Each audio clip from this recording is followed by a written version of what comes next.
Hello, beautiful people, and welcome to the channel, A Life After Narc. My name's Debbie, and I talk about all things to do with narcissistic, abusive, and toxic relationships, as well as looking at healing from them.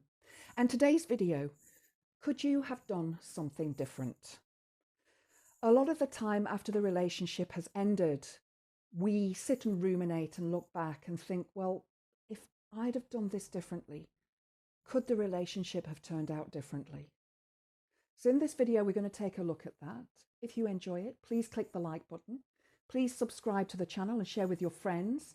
I'm really trying to increase the subscribership to the channel. So if you can share it with people who you think may enjoy it, please do so.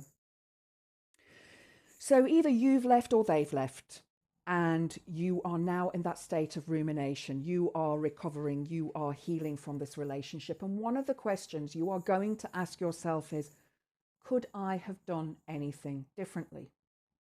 So you will be remembering times when things went wrong, and thinking, if I'd have done that differently, would we still be together? Could it have been better? If I was more subservient to them, if I did everything that they asked me to, could it have been better? If I just said yes and agreed with them every time they shouted at me, every time they gaslighted me, could it have been better? Think about that. Could it have been better? If you had jumped every time the narcissist said jump, if you had given into every single wish and desire that they had, would you still be together? But mostly, would you be happy with that? Perhaps they wanted to move to a different country and you didn't want to. And you think, well, if we had moved, maybe we'd still be together. Perhaps they wanted you to lend them money for some adventure or venture or job or work, but you didn't. Perhaps they wanted sexual favors, perhaps a threesome. Perhaps they tried to talk you into having a threesome and you didn't want it, or some other sexual behavior that you weren't into. But maybe if you had done that, maybe you'd still be together. Should have, would have, could have.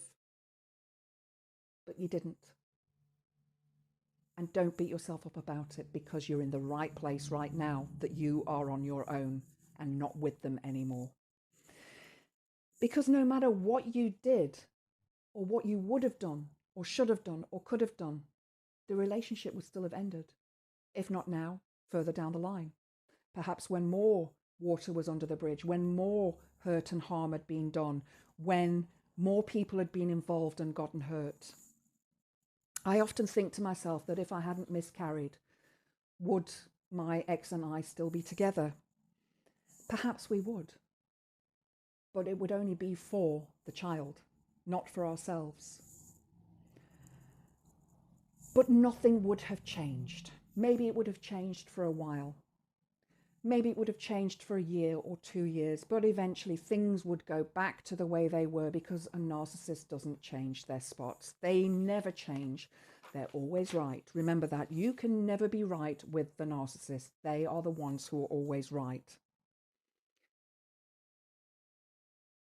Perhaps if you'd have stayed and done these things for them, darned their socks, cooked their meals, given them massages, taken them here, there, and everywhere when they needed a lift, basically lived your life around them and let them future fake you forever, could it have been different? Possibly could have been different, but would you still be together? Probably not. Would it have been love? Definitely not, because it wasn't love at the beginning. It was future faking. It was love bombing. It was devaluing. And eventually it was discarding. So these thoughts of should have, would have, could have, leave them behind you. Perhaps journal. Write them in a journal. What if I'd have done this? And then have a think about what the possibilities could have been. So for example, I'm going to come back to the threesome scenario. So let's say I had agreed to a threesome with my ex. How would that have affected me emotionally? it would have affected me. It would have really affected me. I think the thought of the next being with another person and perhaps not showing me the love and attention that I wanted and needed would have really hurt me. And it possibly could have pushed me over the edge. You know, we all have our, you know, worries about our looks and our figures and our, you know, how we look. And as we age, obviously our bodies change. So, you know, he would have probably chosen somebody young and pretty and, you know, and there's me, dowdy, flabby, older, wrinkly me. That would have seriously, seriously hampered my own belief in myself, my own self-confidence. So think about things like that. If you'd have moved to another country, would it have worked? No, because the same thing would have started happening again and again and again. And then you would have been alone in another country with no friends, no family, and nowhere else to go. The ending of the relationship was inevitable. And you know this, you know that it was inevitable. So asking yourself these questions, would you have been able to live like that? Suppressing your true, real self. Could you have done it? I know I couldn't. Not for much longer. Definitely not. I'd love to hear your thoughts below in the comments. If you've enjoyed the video, please click the like button. Please subscribe to the channel, and I hope to see you next time. Blessed be.